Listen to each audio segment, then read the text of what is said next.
What if you're not living your life, but being remembered by something else? A presence, ancient and formless, is holding on to a memory of you, a whisper of who you once were, or maybe still are.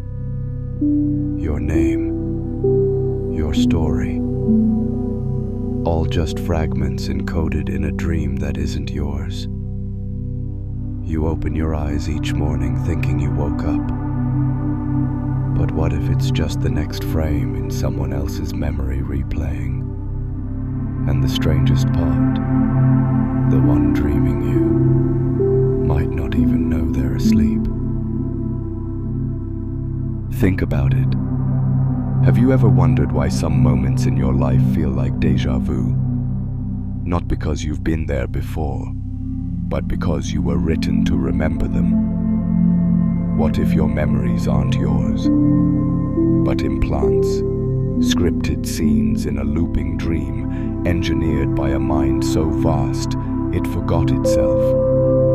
Everything you recall, your childhood, your struggles, your triumphs, could be echoes in the mind of a dreamer still lost in their own sleep. You believe you're a conscious being, but maybe you're just the self-aware illusion inside someone else's unconscious longing. And the world, it reacts to you the way a dream shifts with your fear or joy, not because it's real, but because it's responsive. In this framework, there is no linear time, only memory and its collapse into experience. But if you're just a memory, then who's remembering you? And if you dare to find out, what happens to a memory that remembers itself? In every dream, there's a moment when the dreamer forgets they're dreaming, and the world becomes solid, convincing, unquestionable. You wake up in a body, in a family, in a story already in motion. But what if none of that was a beginning, only a continuation? You didn't start this life. You entered it mid-script, like a character stepping into a scene that's been rehearsed for centuries. Everything from your beliefs to your personality might not be who you are, but who the dream needed you to be. You're not just living a life, you're fulfilling a narrative. And here's the terrifying beauty. You might be the dreamer too, but with amnesia so deep, you built an identity just to survive the forgetting. So ask yourself, is the voice in your head yours, or just another line of dialogue in the dream? And when you go silent, does anything remain? You were told your memories make you real, but have you ever questioned their origin? The moments you call your past, how many of them are felt, and how many are just told? What if some of your memories were never yours, but implanted? A soul doesn't come into this world with a blank slate. It carries echoes, fragments, residual code from timelines you can't name, but still feel. That déjà vu you can't explain. The sudden connection to places you've never been. The pain that hits you out of nowhere, like it belongs to another life. These are the fingerprints of the dreamer behind the curtain. The silent witness, the one dreaming you into being. But even they might not know they're dreaming. That's the paradox. You are a memory, but your existence keeps rewriting the dream itself. You're not trapped in the past. You're the software updating it in real time. And maybe, just maybe, waking up isn't about remembering who you were, it's about remembering who's watching. Let's say you're a memory. That would mean you were created to be remembered. But by whom? What kind of intelligence needs you to exist? Not just biologically, but narratively. Look around.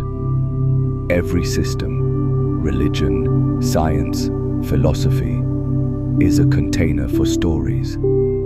And stories need characters who believe they're real. So here's the question. Are you living your life?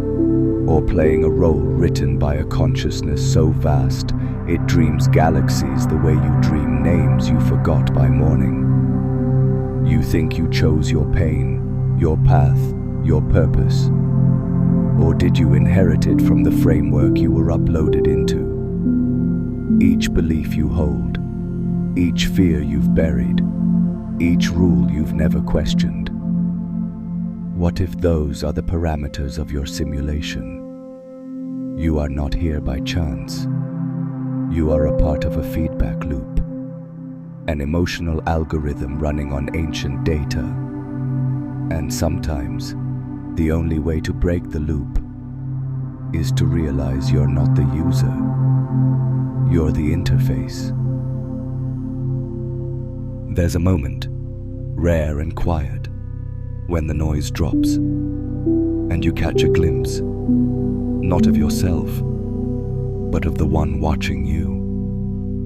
You might feel it in dreams, where you're both the observer and the scene, or during déjà vu, that strange sense that you've been here before, not physically, but narratively. It's the moment your eye fractures, and something older, deeper, starts looking through your eyes. In that moment, you stop asking, "Who am I?" and start wondering, who is it that's pretending to be me? The veil lifts just for a second, and you realize your story has a witness, your life has an author. But here's the twist. That author is also forgetting, dreaming itself into you, hoping that you might be the one to remember it. This isn't about finding answers. It's about remembering questions you were told to forget. What if healing isn't fixing the dream, but waking the dreamer?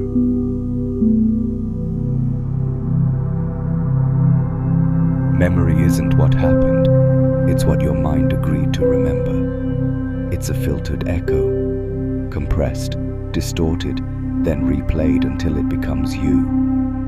But if memory can be shaped, then identity is negotiable. And if identity is negotiable, who or what is negotiating? Here's the paradox. You think you're remembering your life, but maybe your life is remembering you.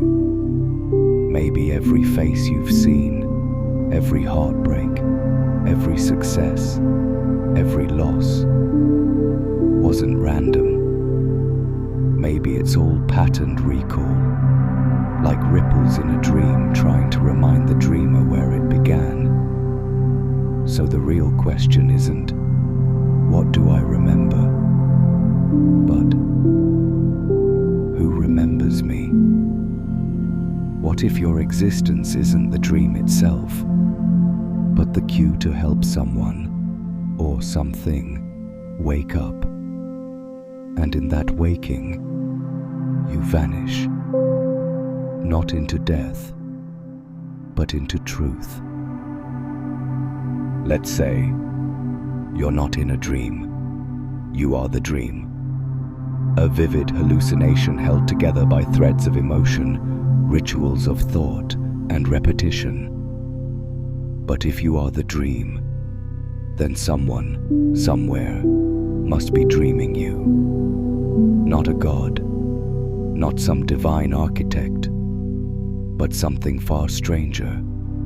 something beyond time, beyond ego, beyond human. What if you are a loop, an ancient idea cycling through different lifetimes, different skins, waiting to be resolved? What if you have existed 1,000 times in different forms, each time asking the same unspoken question? Why am I still here? And maybe the answer isn't a revelation, but a release, a surrender to the possibility that you were never meant to wake up, because you were never asleep. You were installed as a story, as a feeling, as a memory fragment in a larger consciousness trying to remember itself. You are not the dreamer. You are the glitch, the interruption, the reminder. So, if you're the memory and not the one remembering, then who benefits from your existence? Is it the body you wear? Is it the family name you inherited? The career you chase? The legacy you hope to leave behind? Or is it something else?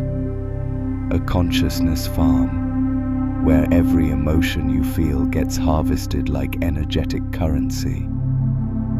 Because pain feeds the system.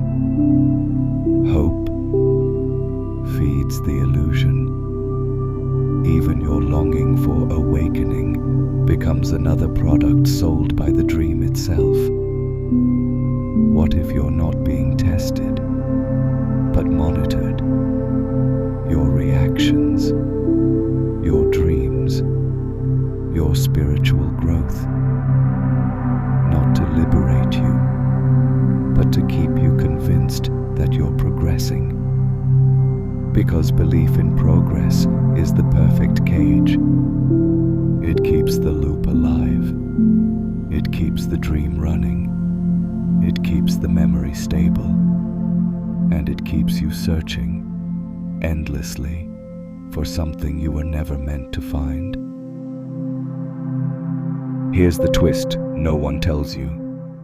You're not even the dream. You're the awareness of the dream, the field in which it appears, the blank screen behind the memory, behind the identity, behind the voice reading these words.